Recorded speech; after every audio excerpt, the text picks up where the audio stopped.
시청자 여러분 안녕하십니까? 한 주간의 한인사회 주요 소식을 전해드리는 KBN 뉴스 주간 브리핑입니다. 지난 22일에는 제34대 뉴욕 한인회장 선거와 관련된 법원의 판결에서 김민선 회장의 승소가 결정됐습니다. 뉴욕 한인회 두 회장 시대가 막을 내리고 선거로 시작된 공방이 일단락되는가 싶었는데요. 김민선 회장은 23일 기자회견을 열고 그동안 지지해준 한인사회에 감사를 표하는 자리를 가졌습니다. 정세진 기자가 취재했습니다. 이제 우리는 모든 노력과 에너지를 한 마음으로 모아 한 단계 성숙된 그리고 힘 있는 세계 속의 미래지향적인 한인사회 구축을 위해 노력을 경주해야 할 것입니다. 뉴욕 한인회 김민선 회장은 민주주의 원칙에 입각한 이번 판결은 50만 동포 사회의 승리라며 한인사회의 민주주의 정의 실현을 꽃피워준 계기가 되었고 앞으로 한인사회 화합과 치유에 최선을 다하겠다고 밝혔습니다. 오늘 회견에는 재판을 담당했던 변호인단과 뉴욕 한인회 전직 회장, 지역 정치인, 그리고 한인 단체장들이 참석해 법원 승소를 축하하고 김민선 회장에게 앞으로 한인사회를 위해 더 많은 역할을 해줄 것을 당부했습니다.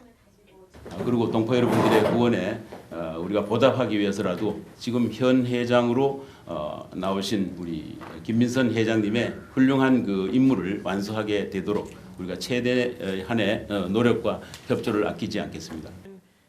김민선 회장은 담당 변호사를 통해 민승기 회장 측의 뉴욕 한인회장직 인수인계를 공식 요청했습니다. 빠른 시간 내에 인수위원회를 구성해 법률과 뉴욕 한인회의 회칙에 따라 인수 절차를 진행할 예정입니다. 김민선 회장은 임기 중 최우선 과제로 한인사회 담합과 이민사 박물관 건립을 꼽았습니다.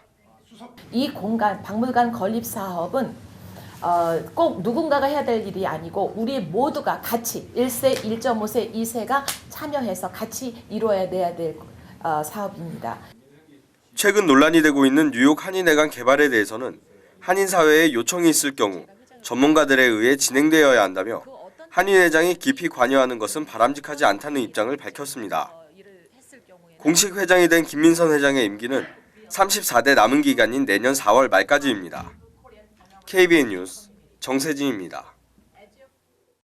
하지만 그 이틀 뒤인 25일 민승기 회장이 제기한 법원의 1심 판결의 효력을 중지시켜달라는 긴급 보류 신청이 받아들여졌습니다. 법원은 3주 동안의 검토를 거치고 최종 결론을 내리겠다고 밝혔는데요. 당분간은 두 회장 시대가 계속될 것으로 보입니다. 정세진 기자가 보도합니다.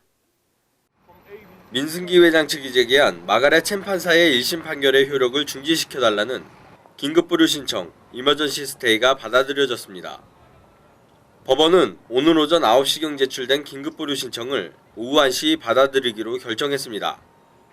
하지만 법원은 양측의 주장이 첨예하게 대립하고 있고 짧은 시간에 결론을 내리기가 쉽지 않은 사인인 만큼 앞으로 3주 동안 시간을 가지고 5명의 판사가 1심 판결문을 검토해 최종 결론을 내리겠다고 밝혔습니다. 일단 법원의 긴급 보류 신청이 받아들여짐에 따라 민승기 회장 측은 즉각 항소 준비에 들어갔습니다. 법원의 1심 판결로의 해결의 기미가 보이던 뉴욕 한인회 사태는 제2라운드를 맞이하게 되었습니다.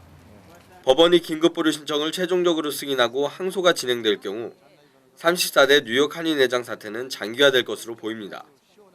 KBN 뉴스 정세진입니다. 여러 가지 좋지 않은 뉴스들도 있지만 세계의 중심지 뉴욕에서 한국 브랜드 이미지를 재고시키기 위한 노력은 계속되고 있습니다. 뉴욕 총영사관이 올해부터는 코리아인 뉴욕이라는 이름으로 연중 다채롭고 풍성한 행사가 이어질 것이라고 밝혔습니다. 김기환 뉴욕 총영사는 19일 기자 간담회를 열고 국가 핵심 추진 과제인 창조 경제와 문화 융성 사업의 일환으로 올해부터 코리아인 뉴욕 행사를 개최하기로 했다고 밝혔습니다. 특히 이번 행사는 일회성 이벤트가 아닌 다양한 분야를 주제로 연중 내내 이어질 것이라고 덧붙였습니다. 총영사관은 우선 오는 3월 인도 커뮤니티와 차세대 만찬을 개최하는 것을 시작으로 5월은 중국, 7월에는 중남미 커뮤니티 등과 관련 행사를 갖고 한인사회의 정치력 신장과 차세대의 한인사회 참여를 확대할 계획입니다. 특히 2016 코리안 퍼레이드가 개최되는 기간인 오는 10월 1일부터 8일까지는 코리아 위크로 지정하고 뉴욕 시민들이 직접 참여할 수 있는 다양한 문화 이벤트를 마련할 계획입니다. 뉴욕 총영사관은 대외적으로 이번 행사의 통일성을 표현하기 위해 코리아인 뉴욕 로고 제작을 마친 상태입니다. 김 총영사는 뉴욕 일원에서 실시되고 있는 다양한 한국 관련 행사를 하나로 묶고 효과를 극대화해보자는 것이 이번 행사의 취지라고 밝혔습니다. 한국전에 참전했던 전사자들의 이름을 새긴 추모벽을 건립하는 법안이 미 하원에서 통과됐습니다. 조만간 상원에서도 법안 심의에 착수할 계획입니다. 워싱턴 DC 백악관 앞 내셔널몰에 있는 한국전쟁 기념공원에 미군 전사자 이름을 새긴 대형 추모벽을 건립하는 방안이 탄력을 받고 있습니다. 하원은 24일 한국전 참전용사 추모벽 건립에 관한 법안을 통과시켰습니다. 법안은 전쟁기념물관리위원회가 한국전 참전용사 기념재단으로부터 미군 사망자 5만여 명의 이름이 새겨진 추모벽의 설계를 제출받아 검토하고 추모벽 건립을 위한 민간 기부를 허용하도록 하는 내용을 담고 있습니다. 하원에 이어 상원도 조만간 이 법안에 대한 심의에 착수할 것으로 알려졌습니다. 미국 내 한국전 참전용사들은 그동안 베트남전 기념공원에 전사자 이름이 새겨진 기념탑과 같이 한국전 참전용사 추모벽도 건립할 것을 촉구해왔습니다. 법안 주도자 가운데 한 명인 찰스 랭글 의원은 법안 통과를 환영하면서 현재 누리고 있는 자유를 수호하기 위해 희생된 군인들을 잊지 않았다는 점을 분명히 해야 한다고 강조했습니다. 뉴저지 팰리세이즈 파크 타운 의회가 경찰서장에게 정직 처분을 내렸습니다. 부하 경찰에게 욕설을 하는 등 괴롭혔다는 혐의입니다. 하지만 일각에서는 타운 민주당 세력 간 힘겨루기로 보는 시각도 있습니다. 정세진 기자입니다. 뉴저지 팰리세이즈 파크 의회가 어제 저녁 원래 회의를 열고 경찰서장에게 무급 30일 정직 처분 결정을 내렸습니다. 의회는 지난해 11월 펠팍경찰서 매트 핑크 경위가 라모스 서장이 자신을 괴롭히고 보복성 행위를 가했다며 1천만 달러 손해배상 청구 소송 의향서를 타운에 보내와 타운이 로펌의 법률 자문을 받은 결과 일부 혐의가 인정돼 이 같은 결정을 내렸다고 설명했습니다.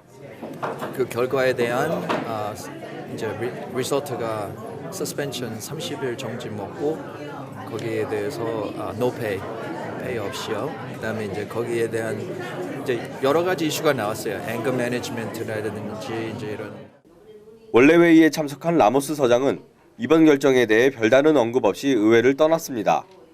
라모스 서장의 징계 기간 중 마크 잭슨 경위가 서장직을 대행하게 됩니다. 서장의 징계 결정을 정치적 대립의 결과로 보는 시각도 있습니다. 민주당 폴라타 의원장의 측근인 라모스 서장의 징계로 민주당 의원회에 갈등이 다시 커질 것으로 해석됩니다. 한편 의회는 타운의 식당과 카페에 야외 테이블 설치 및 영업을 허용하는 조례안을 상정했습니다. 조례안은 주민 의견 수렴 절차를 거친 후 다음 달 원내회에서 확정하게 됩니다. KBN 뉴스 정세진입니다. 뉴욕과 뉴저지 재산세 조정 신청에 마감이 임박했습니다. 뉴욕에서는 3월 1일까지, 뉴저지에서는 4월 1일까지 재산세 조정 신청을 받고 있습니다. 주택을 포함한 모든 부동산 소유주는 재산세가 실제 건물 가치에 비해 과도하게 책정됐다고 여겨질 경우 이의 제기를 통해 세금 조정을 신청할 수 있습니다. 재산세는 건물의 평가액에 따라 책정되는데 해당 지역의 부동산 경기나 특수 상황 등이 고려되지 않을 때도 있는 만큼 평가액 산정을 다시 하고 세금을 감면받는 등 조정이 가능합니다. 뉴욕시는 오는 3월 1일 재산세 조정 신청이 마감됩니다. 단 1에서 3가구 주택과 3층 이하 콘도 등에 해당하는 클래스 1 부동산 소유주의 마감은 3월 15일입니다. 조정 신청서는 시 조세위원회 웹사이트에서 다운로드 받을 수 있습니다. 신청하면 세무위원회에서 건물 가치 평가액을 심사하는 청문회를 열게 되고 수주 안으로 결과가 통보됩니다. 한편 뉴저지주에서는 오는 4월 1일까지 재산세 조정 신청을 받고 있습니다. 신청서를 거주하고 있는 카운티 세금위원회에 제출하면 됩니다. 한인들이 많이 살고 있는 버겐 카운티는 카운티 정부 웹사이트에서 관련 내용을 확인할 수 있습니다. 뉴욕시 공직선거에 한해서 불법 체류자에게도 투표권을 부여하는 조례가 추진될 것으로 보입니다. 벌써부터 정치권에서는 찬반 논란이 거세게 나오고 있습니다. 뉴욕포스트는 내년 선거부터 불체자에게 투표권을 부여하는 조례안이 시의회에서 추진되고 있다고 보도했습니다. 이와 같은 조례안은 최근 올바니에서 열린 주의회 흑인 히스패닉 코커스에서 논의되기도 한 것으로 알려졌습니다. 뉴욕시에서는 그동안 여러 차례 투표권을 확대하는 방안이 추진됐지만 성사되지 않았습니다. 지난해에는 데니얼 드롬 시의원이 합법 체류 비시민권자에게 투표권을 부여하는 조례안을 추진했지만 좌절된 바 있습니다. 특히 이번에 추진되는 조례는 불치자에게도 투표권을 부여하자는 만큼 파장도 예상됩니다. 이에 대해 소수계는 환영하고 있지만 시민권자에게만 투표권이 허용돼야 한다는 주장도 강한 상황입니다. 정치권에서도 불체자로까지 확대한다는 점에서는 찬반 논란이 거세질 것으로 보입니다. 한편 멜리사 마크 비베르토 시의회 의장은 현재 합법 체류 비시민권자에게 투표권을 주는 방안에는 찬성하고 있습니다. 하지만 불체자에게 투표권을 부여하는 것에는 뚜렷한 입장을 보이지 않은 것으로 알려졌습니다. 퀸즈 벤자민 카도조 고등학교가 올 가을 학기부터는 한국어를 제2외국어 과목으로 정식 채택합니다. 전교생을 상대로 설문조사를 통해 수요를 파악한 후 최소 1개 반을 개설하겠다고 밝혔습니다. 제랄드 말토리 카도조 고등학교장은 24일 뉴욕 한인학부모협회 등과 가진 간담회에서 오는 9월 1일부터 최소 1개 이상의 한국어반을 개설하고 운영하기로 했다고 밝혔습니다. 카도조 고교는 올 3월에서 4월 전교생 설문조사를 통해 학생들의 한국어 수요를 알아본 후 수요가 많을 경우 한국어반을 추가로 개설할 계획입니다. 한국어반 담당 교사는 현재 카도조 고등학교에 근무하는 8명의 한인 교사들이 맡을 것으로 예상됩니다. 이날 간담회에는 뉴욕 한인학부모협회와 뉴욕 한국교육원, 퀸즈 한인회, 김경욱 카도조 고등학교 교사 등이 참석해 한국어반 운영을 적극 지원하기로 결정했습니다. 뉴욕 한국교육원은 한식 체험학습, 한국학습 자료, 설날 행사 등 한국어반 개설을 위해 예산 7천에서 8천 달러를 카도조 고교에 지원하기로 결정했고 뉴욕 한국교육원은 올해 말토리 교장의 한국 방문 연수를 주선할 예정입니다. 한편 현재 뉴욕시 전체에서는 9개의 고등학교가 한국어반을 운영하고 있습니다. 뉴욕시 정부가 시행하고 있는 염분 과다 표시 규정에 대해 법원이 합헌 판결을 내렸습니다. 3월 1일부터 전국에서 15개 이상의 매장을 운영 중인 체인 식당들은 관련 규정을 준수해야 하는데요. 레스토랑 협회들은 반발하고 있지만 자신이 먹는 음식에 어느 정도의 나트륨이 들어있는지 알아야 지나친 섭취를 줄일 수 있겠죠. 최근에는 나트륨 과다 섭취가 간 손상도 촉진시킬 수 있다는 연구 결과가 나왔습니다. 과유불급, 뭐든지 적정한 수준을 지키는 것이 좋겠습니다. KBN 뉴스 주간 브리핑 여기서 마칩니다. 시청해주신 여러분 고맙습니다.